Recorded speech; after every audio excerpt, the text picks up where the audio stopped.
This is ORLAfm.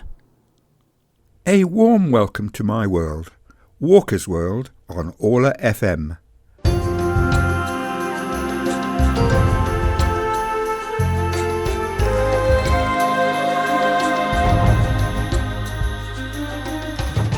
I'm Peter Walker, and we're going on a trip into the weird and wonderful, but true, well, probably true, tales on Walker's World. On my show we look for the most amazing, often ill-documented, connections involving Polish people across history.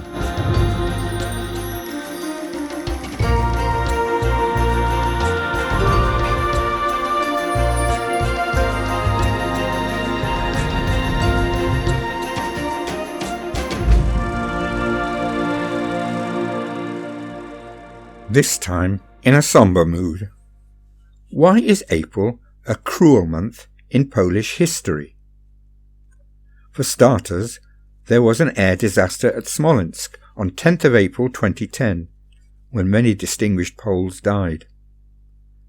That air crash is sometimes called the Second Katyn, because passengers and crew on board, all of whom died, were travelling to commemorate the fallen from a previous encounter in a place in Russia called Katyn. But there is also a poignant story about the last president of Poland's Second Republic. So I tell you a complicated and possibly controversial tale of Polish history. April is the cruelest month, breeding lilacs out of the dead land, mixing memory and desire, stirring dull roots with spring rain. These are words written by the Anglo-American poet T.S. Eliot from the section called The Burial in his poem The Waste Land, and they are an appropriate beginning to this story. In recent Polish history, April is truly a cruel month. This story starts in early April 1940, when members of the Soviet NKVD started to carry out the orders of Joseph Stalin, the leader of the Soviet Union. In Katyn, they killed an estimated 22,000 Polish prisoners of war and Polish members of the intelligentsia. The exact numbers from mass graves remains unknown. The previous year, on 17th of September 1939, the Soviet Union invaded Poland and partitioned the country with Nazi Germany. This was done in great secrecy. But on 13th of April 1943, Nazi Germany, which had double-crossed the Soviets and marched eastward to invade Russia, revealed the discovery of the mass graves. The Soviet Union denied responsibility and blamed Nazi Germany. It gave Stalin the excuse to fall out with the so-called Polish government in exile and to sponsor a communist rival. This allegation continued after the defeat of Nazi Germany, for decades in fact, until 13th of April 1990, when the USSR expressed profound regret and admitted that the secret police had been responsible. 13th of April is now worldwide Katyn Memorial Day, Światowy Dzień Pamięci Ofiar Katynia. Despite the occupation, there was a Polish government, albeit it based eventually in London. It was a continuation of what was called the Second Republic, founded after the First World War. It had a troubled history. In 1926, for example, there was a coup d'état led by Józef Piłsudski. This resulted in the preeminence of a movement known as sanacja, or sanation. Its participants wanted a healing or sanation of the Polish body politic. Although there were elections, the victors were a bloc of political parties, a camp of national unity. The Constitution of 1935 was authoritarian, and government was referred to as Piłsudski's colonels. Some of the government's opponents went abroad, and some were political prisoners in Bereza Kartuska prison. Political differences were important when Nazi Germany invaded Poland on 1st of September 1939 and was joined by the Soviet Union on 17th of September. Polish resistance continued from France and later from the UK.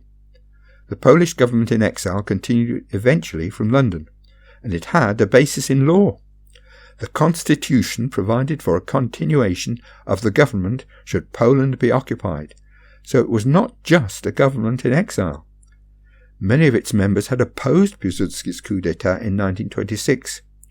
One of these, for example, was General Władysław Anders, a notable World War II commander and a prominent member of what was generally called the Polish government in exile, which was opposed to the communist government in Warsaw after 1947.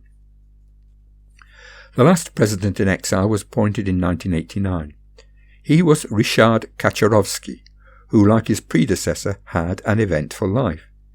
He was born on 26th of November 1919 in Białystok, but 20 years later he was opposing the Soviet occupation. He was arrested and sentenced to death. In 1941 the sentence was commuted to 10 years hard labour. It sounded like a death sentence in itself, because he spent time in what was known as the Valley of Death, in the Duskania gold mine in the Siberian Kolyma Peninsula. He might have died there, but Nazi Germany invaded the Soviet Union. A Polish army was formed and Ryszard Kaczorowski joined the army commanded by General Władysław Anders. He started on another long journey, to Iran, to the Middle East and to Italy, where he participated in the Battle of Monte Cassino. There he was nearly killed. His military service ended in the United Kingdom, where he met his wife Karolina. She too had suffered the effect of the Soviet occupation, and she had spent 2 years in Siberia. She likewise was released in 1941, and she ended up at a Polish school in Uganda. She then came to London, where she obtained a London University degree, and she worked as a teacher. She was interested in the welfare of young people, and she became involved in the Polish Scouting movement in the UK. Note that the Scouting movement in communist Poland was banned for a long time. There in the UK she met Ryszard Kaczorowski, because he too was interested in Scouting. They married in 1952. They were very much involved with the Polish community in the UK, and eventually Ryszard Kaczorowski joined the Polish government in exile, or, more correctly, the government of the Second Republic. With the onset of a democratic form of government in 1989, it was time to end the Second Republic, so in 1990 Ryszard Kaczorowski travelled to Warsaw, where he handed over the insignia of that Second Republic to the recently and democratically elected President Lech Wałęsa. There was, however, a sad ending. In April 2010, a cruel month, there was to be a commemoration of the massacre, and many dignitaries boarded an aeroplane to fly from Warsaw to Smolensk. Those dignitaries included Ryszard Kaczorowski, the last president of the Second Republic, and Lech Kaczynski, then President of Poland. Karolina Kaczorowski was unwell, and she did not go on the flight. There was poor visibility, and the aeroplane crashed. There were no survivors. There was, however, much controversy about the cause of the crash. Karolina Kaczorowska, the last First Lady of the Second Republic, continued to serve the Polish community in London. She became, for example, the Honorary Patron of ORLAfm. She died in 2021. So to end this contemplation of these brave Polish men and women with some words of Sir Walter Scott. Soldier, rest, thy warfare o'er. Sleep the sleep that knows not breaking. Dream of battlefields no more, days of danger, nights of waking. I'm Peter Walker. Next time I will return to the weird and wonderful. Join me again for Walker's World on ORLAfm.